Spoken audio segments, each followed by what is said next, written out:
Today's video is not going to be like my usual stuff. If you are a tennis owner, manager, coach, or you know somebody that has those titles, send this video off to them, but this video is made specifically for you guys.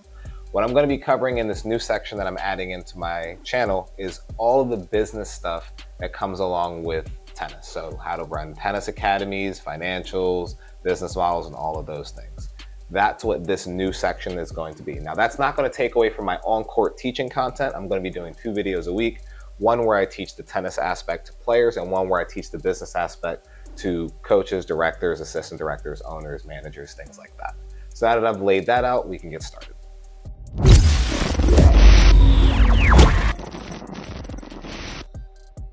I chose the topic of today's video because it's the base for where all the other issues tend to stem from. Now, in the US, which is where I'm based, there's a constant issue with how tennis clubs as a business are run. Now, the reason I feel that is a thing is most clubs are privately owned. They're not publicly owned. You have some that have a board of directors and things like that, but majority of clubs have private owners that can run the business however they want.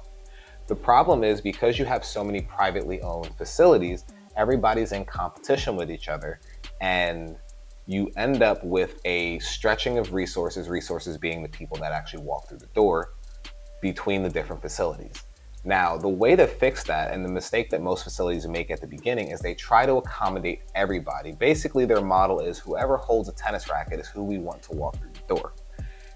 What I'm going to propose in this video is how to fix that and actually make more money as a business overall by doing it the right way. Now, how we go about this is the first thing is to identify who is the person that you want to walk through the door.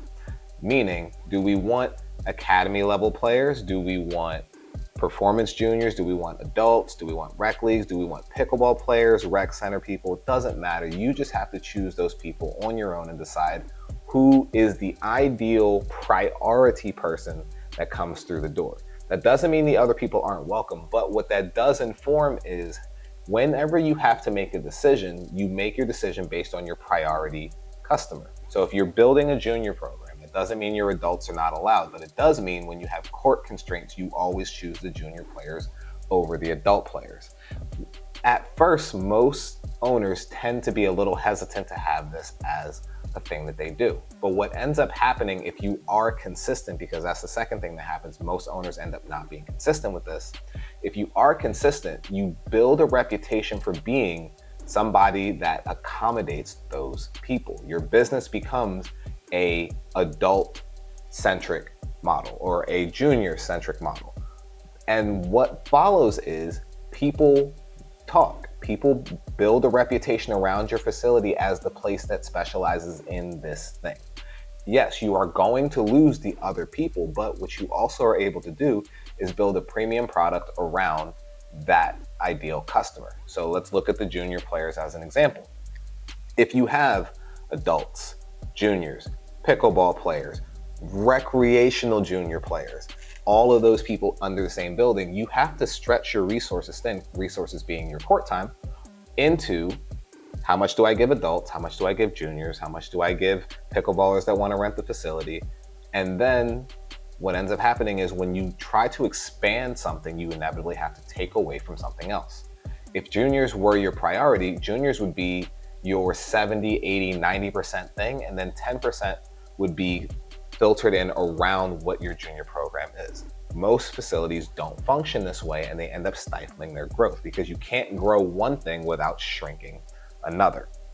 I'll give you an example of a club that I consulted with, because that's what I do when I'm not on court teaching and I'm not directing facilities. I'm actually a consultant for certain facilities.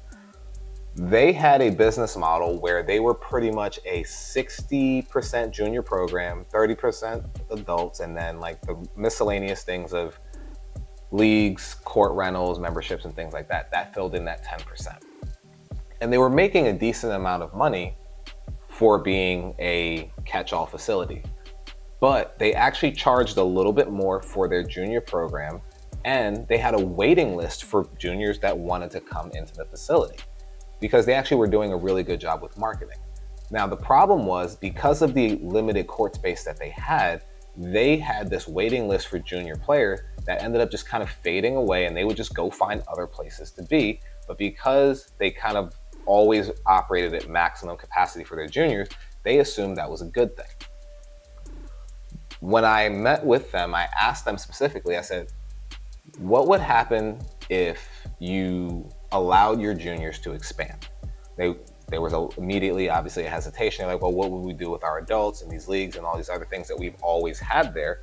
And then to which I asked them, why don't we just crunch the numbers and decide if it's even worth looking at? So you look at the numbers for how much your junior program is now, and let's say you went from 60% juniors to 90% juniors. Obviously, you would have to take the revenue away from the other portions, but let's look at what the money looks like if you were 90% junior program. The amount of money that they stood to make dwarfed the amount of money they were currently making with the other product. So meaning what they did with their juniors, if they expanded that to 90% with the price points that they had without even doing any crazy changes, they stood to make just under $800,000 more. Now, this is with the waiting list. This is with nothing more than just expanding the amount of court space they'd allow if everything functioned perfectly. Now, fast forward, we had a couple of conversations about it. They started to try to go all in with the junior program, and they would just chip away at things little by little. Ironically, and the crazy thing was, they ended up making more money than we projected, because once they stopped allocating court space and court time and resources into the other pieces, they decided to actually add things to their program, specifically highlighting the junior players.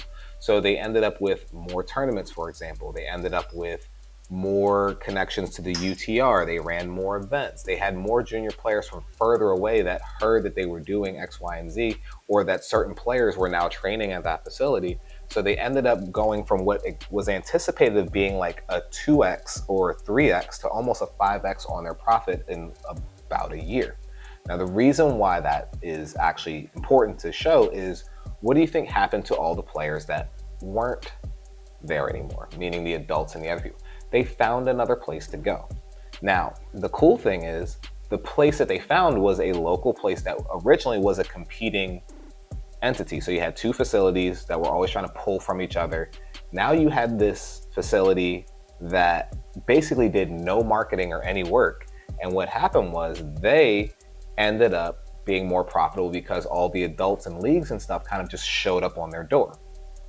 And then you had the other program, which was now accommodating mainly juniors, that was doing almost 5 times the amount of money that they anticipated doing. So both businesses actually did better when one business decided to prioritize what they were going to do, because they were able to allocate more resources, they were able to allocate more ads, more promotions, and all that stuff into the junior program, and stop trying to get everybody in the door. Now, the cool thing, as I said, with the secondary facility is they just benefited vicariously from what the other club did, but everybody actually made more money with one decision. And that was just to go all in with the ideal customer that they wanted to do. The other thing that happens is they stopped trying to hire can-do-everything coaches. They actually brought in coaches that were specialized in the things that they needed to do.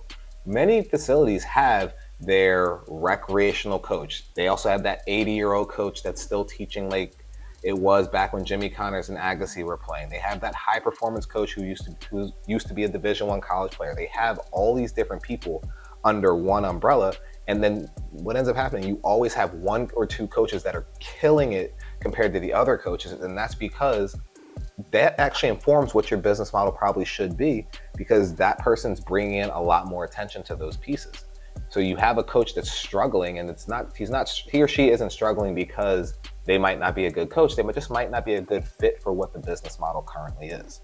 So today's video was basically just to get us to start off the foundation of identify who it is that you're going to try to grow your program with. And then you'd be surprised when you start to really focus in on giving every opportunity to that group of people, and then build around that. Obviously, the goal is to fill your court space. So if you're operating at 70% and you have 30% of your court space unaccounted for, let people book those times, set something up there, but always make sure that you're willing to make the decisions based off of what your priority is going to be. So if your priority is adults, then when it comes to a junior versus adult decision, you make your decisions based on helping the adult program grow. If your priority is juniors, you do the same thing. But ideally, what you'll notice is people will start to identify your facility as a facility that specializes in a certain thing. And what happens is your umbrella gets wider. So if you're a locally successful facility, people might be willing to drive an extra 10, 15, 20, 30 minutes, or even an hour because they hear that this facility over here does a way better job because they're specialized compared to another facility that's over there. If you think about how country clubs are, for example, country clubs don't train academy players because country clubs' business model isn't meant for that. There are plenty of academy level juniors that are the sons, daughters, grandsons of country club residents who could easily go play there, but they choose not to because the country club business model is meant for you to come play tennis for about an hour and then spend 3 to 4 hours just socializing with the pool, the restaurant, the cigar bar, the bar, all these different things because it's built for a specific customer. And yes, an academy player can go play there, but they're not going to prioritize playing at that spot. They'll go play an event there, like a high level junior event that's hosted, but that's not going to be their base of operation because they want to be in a place where every opportunity is built for them to thrive. That being the case, when we lay out all the stuff from here on, it's always going to be based off of making sure that your player or your ideal customer is the person that you're making all your decisions based on. So when we look at hiring, promotion, ads, when we look at court space and pricing, all those things are going to be based off of who the person that's supposed to be in the door is in the first place. But that's going to wrap up today's video. I wanted to make sure it was super simple. We set the groundwork so that everybody knows what it is that we're going to be doing in this scenario and in this section of the channel. We're still going to be doing the coaching stuff on the separate half, and that's going to be coming out once a week, and then we'll do these deep dives into the business aspect of it once a week. But like I said, if you know anybody that benefit from this specific stuff, please send it off to them. Hopefully I can help you guys on court and off the court. Specifically, if this does well, you might actually have a facility that's run better that accommodates the things that you want to do. That will wrap everything up though, and I'll see you guys in the next one.